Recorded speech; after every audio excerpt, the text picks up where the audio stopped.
আমাদেরকে ভয় দেখিয়েছিলেন। আমাদেরকে ভয় দেখিয়ে আমাদের আজকের প্রধান মুফাসসির মাওলানা ডক্টর মিজানুর রহমান আজারীকে দেশ ছাড়তে বাধ্য করেছিলেন। আজ এসে দেখে যান, আপনি নেই, আমাদের ডক্টর মাওলানা মিজানুর রহমান শুধু নেই, তার লক্ষ লক্ষ ভালোবাসার মানুষেরা টেকুয়া শুধু নয়, গোটা বাংলাদেশকে আজ আলো ছড়িয়ে দিয়েছে।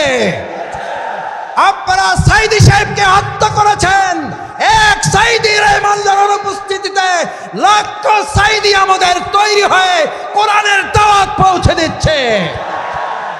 আমাদের হত্যা করা যায়, আমাদের ফাঁসি দেওয়া যায়, আমাদের শেষ করা যায় না, আমাদের শেষ করা যাবে না।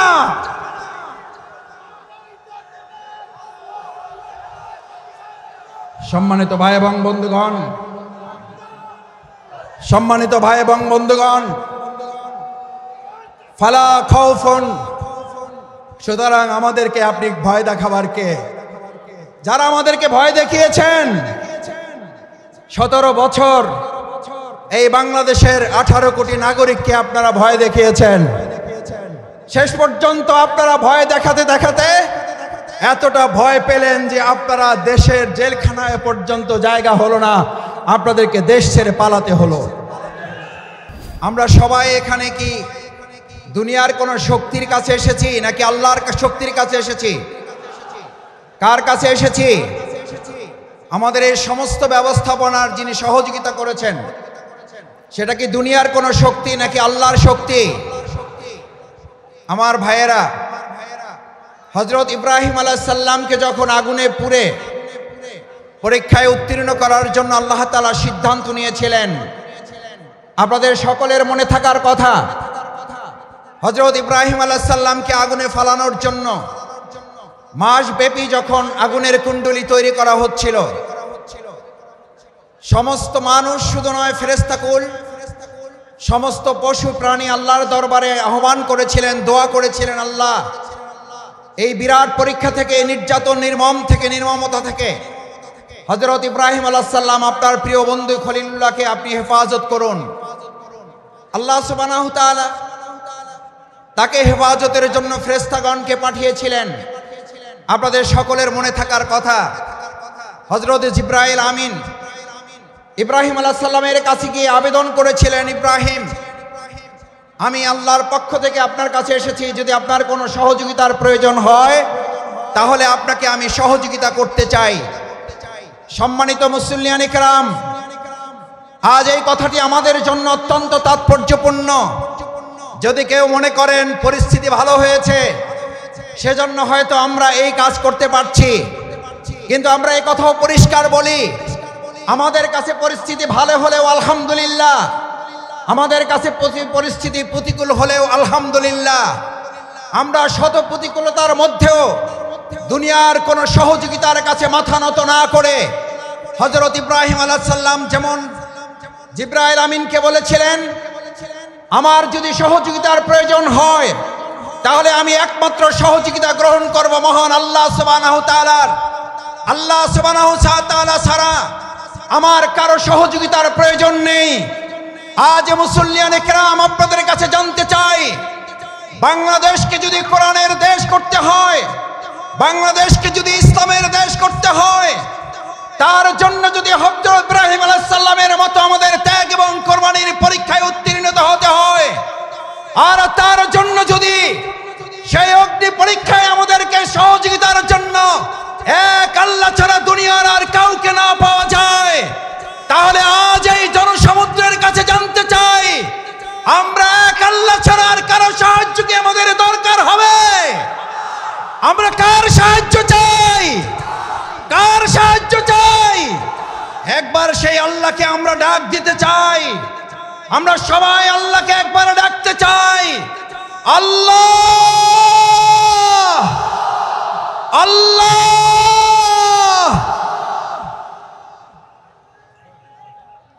সম্মানিত ভাই এবং বন্ধুগণ, হযরত ইব্রাহিম আলাইহিস সালাম আল্লাহর সাহায্য চেয়েছিলেন। দুনিয়ার কোনো মানুষ শুধু নয়, ফেরেশতাগণের সাহায্য তিনি নেননি। যে ইব্রাহিম আলাইহিস সালাম আল্লাহর সাহায্যের ভরসা করেছিলেন, সেই ইব্রাহিম আলাইহিস সালামকে আল্লাহ তাআলা সাহায্য করেছেন না করেন নাই? আগুনের মধ্যে তাকে বাঁধা রশিটা পর্যন্ত পুড়ে গেছে। হযরত ইব্রাহিম আলাইহিস সালাম আগুনের স্পর্শ করা তো দূরের কথা, হযরত ইব্রাহিম আলাইহিস সালাম সেই সময় ওই সময়টুকু যা তিনি আগুনের মধ্যে অবস্থান করেছিলেন, সেই সময়টুকুকে বলা হয়ে থাকে তিনি তার জীবনের সবচেয়ে সুখী এবং আরামের জীবন যাপন করেছেন। সুতরাং কোরআনের জন্য যারা কথা বলবে, ইসলামের জন্য যারা কথা বলবে, কোরআন বাস্তবায়নের জন্য যারা কাজ করবে, ইসলাম বাস্তবায়নের জন্য যারা কাজ করবে, আজ এখানে আমরা যারা উপস্থিত হয়েছি, আমরা যদি আজ এখান থেকে সিদ্ধান্ত নিতে পারি আমাদের জীবনের সর্বস্বটুকু বিলিয়ে দিয়ে হলেও যে কোরআনের ভালোবাসায় আজ আপনারা এখানে শামিল হয়েছেন, আপনারা কি কোনো ব্যক্তির আহ্বানে ভালোবাসা এসেছেন নাকি কোরআনের ভালোবাসা এসেছেন?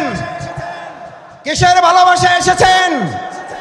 এই কোরআনকে আগামী দিনের সংসদে যদি পাঠাতে হয়, তার জন্য আমাদের 2024 সালের জুলাই আগস্টের তরুণ যুবকেরা যারা জীবন বাজি রেখে উই ওয়ান্ট জাস্টিসের স্লোগান রেখেছিল, সেই উই ওয়ান্ট জাস্টিসের স্লোগান বাস্তবায়ন কি মানুষের তৈরি করা মতবাদ বাস্তবায়ন করতে পারবে নাকি কোরআন পারবে?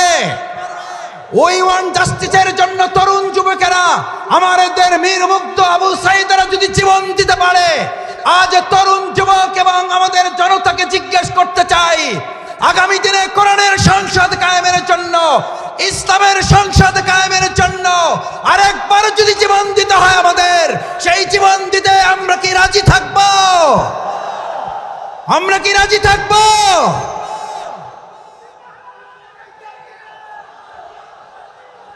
সম্মানিত ভাই এবং বন্ধুগণ, আল্লাহ সুবহানাহু ওয়া তাআলা মহাগ্রন্থ আল কোরআনে আমাদের জন্য উল্লেখ করেন, আল্লাহ তাআলা আমাদের জন্য উল্লেখ করেন, আফা হাসিবতুম আন্নামা খালাকনাকুম আবাসা ওয়া আন্নাকুম ইলাইনা লা তুরজাউন। আল্লাহ সুবহানাহু ওয়া তাআলা আমাদেরকে পৃথিবীতে প্রেরণ করে আমাদেরকে স্মরণ করিয়েছেন। তোমরা কি মনে করো যে তোমাদেরকে এমনিতেই অর্থহীন ভাবে, টার্গেটলেস, এইমলেস, গোল শূন্য, কোনো উদ্দেশ্যহীন ভাবে তোমাদেরকে আমি পৃথিবীতে প্রেরণ করেছি?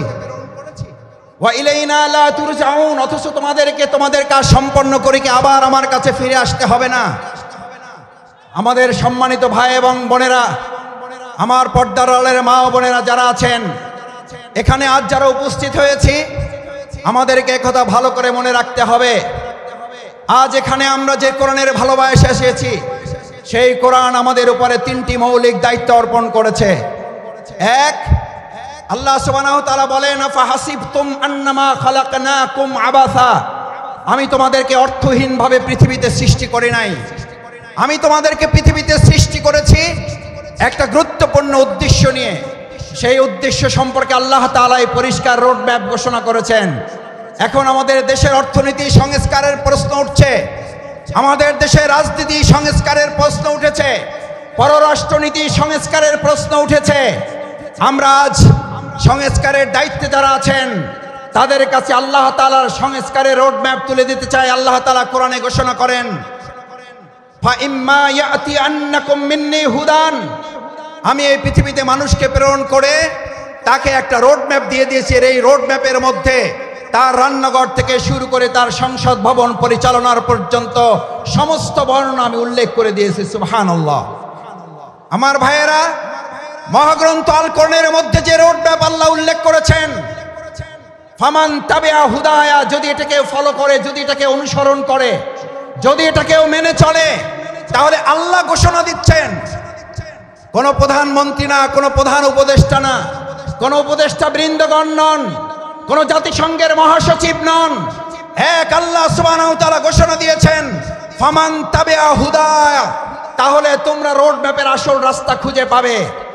আমরা আজ বাংলাদেশের বর্তমান দায়িত্বে যারা আছেন তাদের কাছে মহাগ্রন্থ আল কোরআনের আহ্বান পৌঁছে দিয়ে বলতে চাই, বাংলাদেশকে যদি যথাযথ সংস্কারের মাধ্যমে তার আসল রোড ম্যাপে পরিচালনা করতে হয়, তাহলে মহাগ্রন্থ আল কোরআনের আইন দিয়ে ছাড়া মানুষের তৈরি করা কোনো চিন্তা তন্ত্র মতবাদ দিয়ে পুরনো সংস্কার করা সম্ভব হবে না।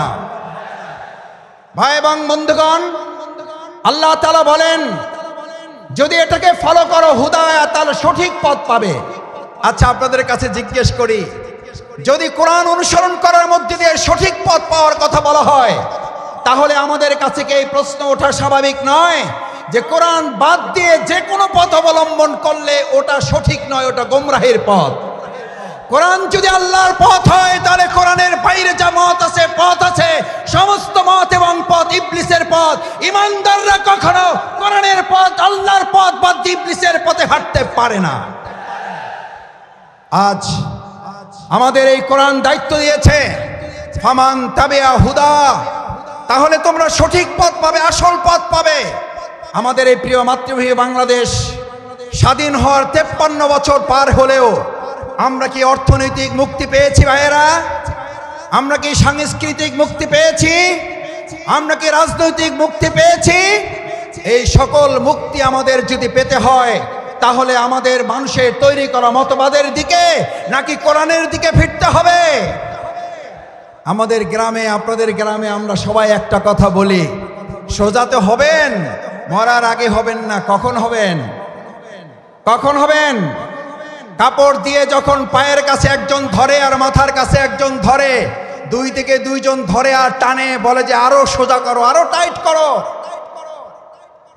ভাইয়েরা, মরার পরেই যদি আমাদের সোজা হতে হয়, চোখে যদি দেখতে পাই যে আমরা সোজা হচ্ছি এবং আমার সন্তানরা আমাকে টাইট করে বেঁধে সোজা করছে, আজ আমার সমস্ত পেকুয়াবাসী, বাংলাদেশের প্রান্ত থেকে যারা এখানে এসেছেন, আমরা আহ্বান জানাই, আসুন, মরার পরে যদি সোজা আমাদের হতেই হয়, তাহলে জীবিত থাকতেই আমরা সোজা হয়ে আমাদের বাংলাদেশকেও সোজা পথে পরিচালনার জন্য আর কোন মত এবং পথ নয়, কোরআনের পথেই বাংলাদেশকে আমরা সোজা করে পরিচালনা করব ইনশাআল্লাহ।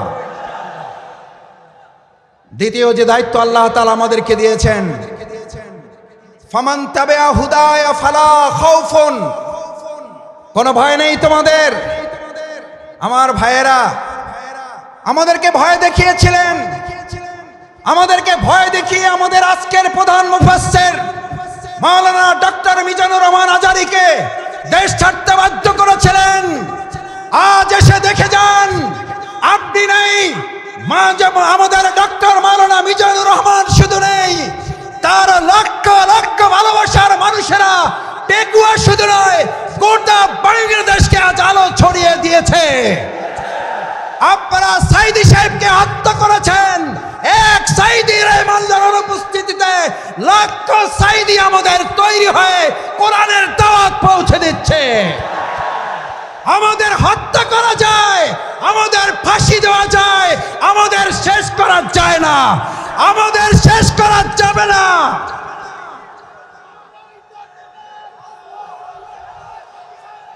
সম্মানিত ভাই এবং বন্ধুগণ, সম্মানিত ভাই এবং বন্ধুগণ, ফালা খাউফুন, সুতরাং আমাদেরকে আপনি ভয় দেখাবার কে? যারা আমাদেরকে ভয় দেখিয়েছেন, 17 বছর এই বাংলাদেশের 18 কোটি নাগরিককে আপনারা ভয় দেখিয়েছেন। শেষ পর্যন্ত আপনারা ভয় দেখাতে দেখাতে এতটা ভয় পেলেন যে আপনারা দেশের জেলখানায় পর্যন্ত জায়গা হলো না, আপনাদেরকে দেশ ছেড়ে পালাতে হলো। আল্লাহ তাআলা নিশ্চিত করেছেন, ফালা খাউফুন, তোমাদের ভয় পাওয়ার কোনো দরকার নেই, কারণ যারা আল্লাহকে ভয় করে তাদের দুনিয়ার আর কাউকে ভয় করতে হয় না, বরং গোটা দুনিয়া তাদেরকে ভয় করে। ফালা খাউফুন আলাইহিম ওয়ালা হুম ইয়াহজানুন।